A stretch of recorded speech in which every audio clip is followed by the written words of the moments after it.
Hello learners, welcome to my channel enlighten knowledge.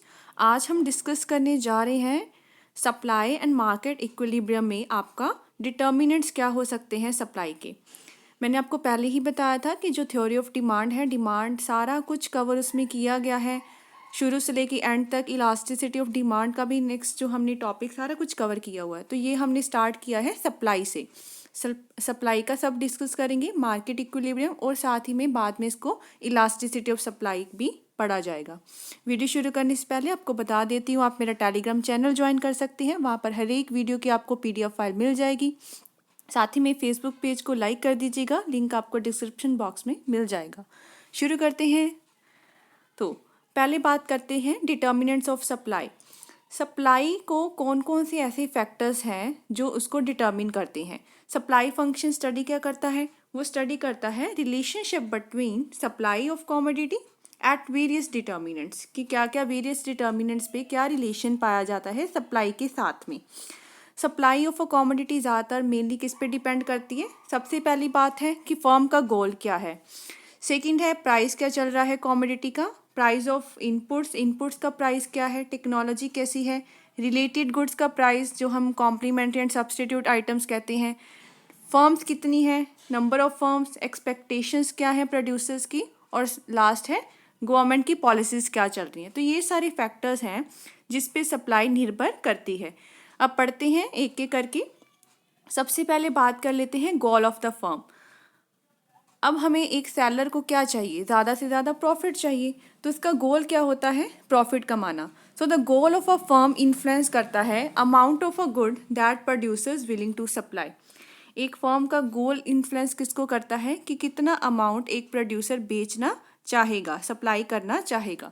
The goal में B profit maximisation. अब ज़्यादातर गोल तो होता है कि प्रॉफिट कमाना, या फिर गोल एक और हो सकता है दैट इज सेल्स मैक्सिमाइजेशन। इसका क्या मतलब है? कि पहले अपनी सेल्स को बढ़ाना, बाद में प्रॉफिट की तरफ ध्यान देना। पहले सेल्स को इंक्रीज करवाना, सेल्स मैक्सिमाइजेशन करवाना, ना कि प्रॉफिट की तरफ ध्यान देना। तो ये गोल हो सकते हैं। First is profit maximisation and second is sales maximisation. A firm which aims at maximising its profit, जो तो फर्म एम कर रही है कि मुझे अपना प्रॉफिट को ही मैक्सिमाइज करना है, will generally supply a less quantity of a good at given price than a firm aiming at sales maximisation. अब जो तो प्रॉफिट कमाने वाली फर्म है वो क्या कर सकती है? जनरली कम सप्लाई करती है गिवन प्राइस एक गुड पे, क्योंकि वो ज़्यादातर देखते हैं जब प्राइस इंक्रीज होगा तब मैं सप्लाई ज़्यादा करूँ, ज़्यादा से ज़्यादा प्रॉफिट कमाने के लिए। लेकिन जो सेल्स मैक्सिमाइजेशन वाली फर्म है वो कम प्राइस पे भी सप्लाई कर सकती है, क्योंकि अभी उसको अपनी सेल्स को बढ़ाना है। वो ये देखती है कि क्वालिटी अच्छी हो, डिस्काउंट्स वगैरह दे दे ताकि सेल्स बढ़ सके मार्केट में। तो हम कह सकते हैं कि जो एक फर्म का मेन गोल जिसका होता है मैक्सिमाइजेशन ऑफ प्रॉफिट, वो क्या करती है? सप्लाई कर सकती है कम क्वांटिटी ऑफ अ गुड एक गिवन प्राइस पे then a firm aiming at a sales maximisation. अब सेकंड बात करते हैं on price of the good. अब गुड का प्राइस क्या चल रहा है उस पर सप्लाई निर्भर करती है। As the on price of a good rises, जब तो क्या है प्राइस का गुड ज़्यादा हो रहा हो, with cost and prices of the other goods remaining unchange, इसमें जो बाकी सारे डिटर्मिनेंट्स हैं वो क्या रखे जाएंगे? कांस्टेंट। सिर्फ और सिर्फ हम प्राइस लेंगे उस कॉमोडिटी का। Production of that good become profitable. ये मैंने बताया है, प्राइस जितना बढ़ेगा सेलर उतना क्या है चीज़ों को बेचना चाहेगा, तो उसका मतलब ये इसके लिए प्रॉफिटेबल होगा। Existing firms are likely to expand, जो भी फर्म्स उस टाइम पे एग्जिस्ट कर रही होगी वो अपना कारोबार बढ़ाना चाहेगी, एक्सपैंड करना चाहेगी अपने आउटपुट को, एंड इवेंचुअली नई फर्म्स इंडस्ट्री में आना शुरू कर देंगी, क्योंकि वो क्या होती हैं? वो अट्रैक्ट हो जाती हैं उस फर्म से, क्योंकि यहाँ पे प्रॉफिट ज़्यादा हो रहा है। हैंस क्या है? टोटल सप्लाई बढ़ जाएगी, क्योंकि नई फर्म्स भी आ गई है इंडस्ट्री में, तो सप्लाई एक्सपैंड हो जाएगी। When on price of a good increases and contracts when it decreases, जब प्राइस गुड का मतलब बढ़ेगा तो सप्लाई भी बढ़ेगी, और प्राइस गुड का कम होगा तो सप्लाई भी ऑटोमेटिकली कम हो जाएगी। थर्ड है प्राइस ऑफ इनपुट्स। इनपुट कौन कौन से हो सकते हैं? कि जो प्रोडक्शन के फैक्टर्स ऑफ प्रोडक्शन के इनपुट्स होते हैं, आपका लैंड, लेबर, कैपिटल, सारा कुछ इसमें आ जाएगा, raw materials, machines. So the price of inputs, जैसे कि कॉस्ट ऑफ लेबर, लेबर का खर्चा कितना पड़ रहा है, मशीन्स का, रॉ मटेरियल, ये सारा कुछ क्या है? प्रोडक्शन को डिटरमिन करता है। अब अगर इफ़ इनपुट प्राइस राइज हो गया, अब मैं कोई मशीन यूज़ कर रही हूँ, उसका प्राइस बढ़ गया, इसका मतलब क्या है, मेरी कॉस्ट ऑफ प्रोडक्शन बढ़ गई। इनपुट का प्राइस बढ़ गया तो मेरी कॉस्ट ऑफ प्रोडक्शन बढ़ गई, कॉस्ट ऑफ प्रोडक्शन बढ़ी तो इसका मतलब क्या है, मेरे प्रॉफिट कम हो गए, क्योंकि अब मुझे खर्चा ज़्यादा आ रहा है चीज़ को बनाने के लिए। तो इससे क्या होगा बच्चे, मेरी सप्लाई हो जाएगी कम, क्योंकि अब मुझे खर्चा ज़्यादा पड़ रहा है तो सप्लाई मैं उस चीज़ की कम करूँगी। लेकिन वैसे ही अगर जो फैक्टर्स ऑफ प्रोडक्शन मैं यूज़ करवा रही हूँ उसका प्राइस अगर कम हो गया, कम प्राइस का मतलब क्या होगा, कॉस्ट ऑफ प्रोडक्शन मेरी कम हो गई, जिसका मतलब मुझे प्रॉफिट क्या होंगे, ज़्यादा होंगे। तो अगर इनपुट्स का प्राइस ज़्यादा है तो सप्लाई कम होगी, इनपुट्स का प्राइस कम है तो सप्लाई ज़्यादा होगी। Fourth is technology. टेक्नोलॉजी का मतलब क्या है, डिफरेंट वेज जिससे हम अपने इनपुट्स को कंबाइन करते हैं टू प्रोड्यूस द आउटपुट। अलग अलग वेज को अपनाते हैं, अलग अलग इनोवेशंस अपनाते हैं सब किसी चीज़ को प्रोड्यूस करवाने के लिए। तो अगर टेक्नोलॉजी बहुत अच्छी है, टेक्नोलॉजिकल इम्प्रूवमेंट्स जैसे कि किसी नई मशीन का इन्वेंट कर देना जिससे कॉस्ट ऑफ प्रोडक्शन आपकी कम हो गई, तो इससे क्या होगा, प्रॉफिट बढ़ेगा तो उस चीज़ की सप्लाई भी क्या हो जाएगी, बढ़ जाएगी।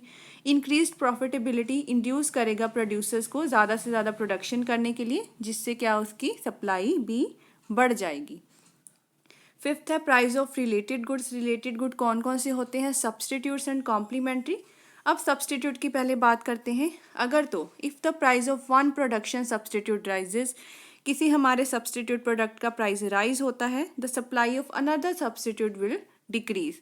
क्योंकि क्या है कि प्राइस किसी चीज़ का बढ़ता है तो उसकी सप्लाई बढ़ जाती है, तो अगर सब्सटीट्यूट का प्राइस बढ़ गया तो उसकी सप्लाई बढ़ जाएगी, और साथ वाला जो होगा अनदर सब्सटीट्यूट होगा उसकी सप्लाई कम हो जाएगी।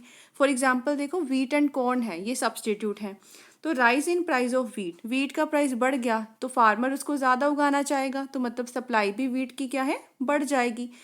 Conversely a decline in price of wheat, wheat का प्राइस बच्चे कम हो गया तो मतलब क्या है, कॉर्न की सप्लाई आपकी बढ़ जाएगी, उसकी सब्सटीट्यूट आइटम की सप्लाई बढ़ जाएगी, क्योंकि वीट की सप्लाई तो कम हो जाएगी ना प्राइस बढ़ने से, और उसके सब्सटीट्यूट की जो सप्लाई है वो बढ़ जाएगी।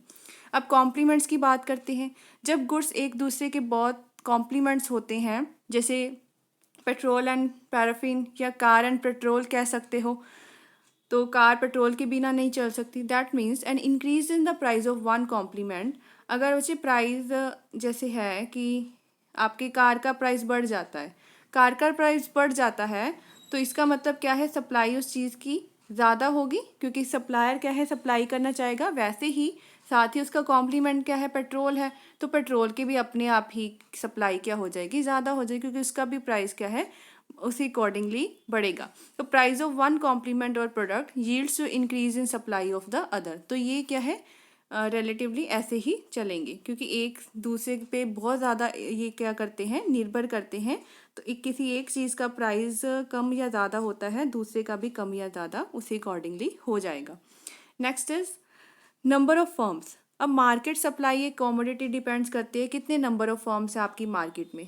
जब जितने ज़्यादा फर्म्स होंगे उतनी देखो सप्लाई भी ज़्यादा होगी, क्योंकि जितने ज़्यादा फर्म्स उतनी ज़्यादा प्रोडक्शन, जितनी ज़्यादा प्रोडक्शन उतनी ज़्यादा supply. And conversely decrease in number of firms मतलब decrease in market supply of a commodity. Next is expectations of producers. अगर प्रोड्यूसर एक्सपेक्ट करता है फ्यूचर मार्केट प्राइजेस के बारे में, तो क्या होगा, when firms expect the price of their product to be lower in the future, मान के चलो फर्म सोच रही है कि बाद में जो प्राइजेस होंगे वो कम होने जा रहे हैं, तो क्या होगा, सप्लाई अभी के लिए वो बढ़ा देंगे, क्योंकि उनका क्या मकसद होता है, प्रॉफिट कमाना। सो supply in the current time period increase. और अगर वो सोचती है, if the producer expect the price of goods, अगर वो एक्सपेक्ट करती है कि आगे चल के प्राइस उस गुड्स के क्या है, बढ़ने वाले हैं, तो अभी के लिए वो सप्लाई को क्या कर देगी, कम कर देगी, रिड्यूस कर देगी, और नेक्स्ट टाइम ऑफ पीरियड में जब उसको लगेगा प्राइस बढ़ने वाले हैं तब सप्लाई को बढ़ा देगी।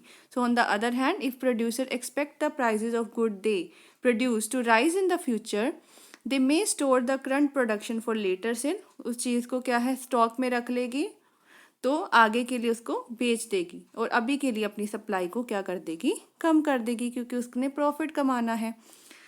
Next is last, government policies. Government की पॉलिसीज पे भी सप्लाई निर्भर करती है। The policies of the government can also an important determinant of supply.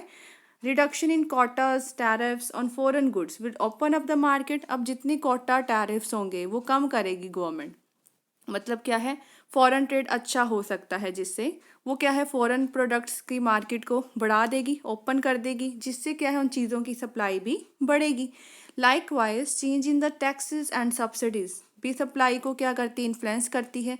Producer treat most, अब जैसे सेलर पे टैक्सेस लगाए जाते हैं तो इसका मतलब क्या है, वो अपनी कॉस्ट को लेकर चलती है उस चीज़ को। Therefore increase in suppose excise duty है, उसमें इंक्रीज हो गया है। Might cause a check on supply of concern commodity, तो अगर बच्चे टैक्सेस लग रहे हैं सेलर पे तो उस चीज़ की सप्लाई वो कम करेगी, क्योंकि टैक्सेस से क्या होगा, उस पर बर्डन पड़ रहा है सेलर पे, तो सप्लाई कम होगी। लेकिन अगर वही चीज़ गवर्नमेंट उनको सब्सिडीज़ दे देती है, सप्लायर को कोई पैसा दे देती है, कम rate of cost of production कम आ रही है, तो वैसे ही उसकी सप्लाई क्या हो जाएगी, बढ़ जाएगी। मतलब गवर्नमेंट के अकॉर्डिंगली भी सप्लाई इन्फ्लुएंस होते। गवर्नमेंट अगर चाहे तो मार्केट में सप्लाई को बढ़ा सकती है सब्सिडीज़ वगैरह देकर, और अगर चाहे तो टैक्सेस वगैरह एक्साइज ड्यूटी लगाकर उसी सप्लाई को कम कर सकती है। तो ये था आपका determinants of supply. I hope आपको अच्छे से क्लियर होगा। कोई भी डाउट हो मुझे कमेंट सेक्शन में पूछ सकते हैं। वीडियो हेल्पफुल लगी हो इस चैनल को ज़रूर सब्सक्राइब कीजिए, like share and comment and press the bell icon, ताकि हर वीडियो की नोटिफिकेशन आपको टाइम टू टाइम मिलती रहे। Thank you.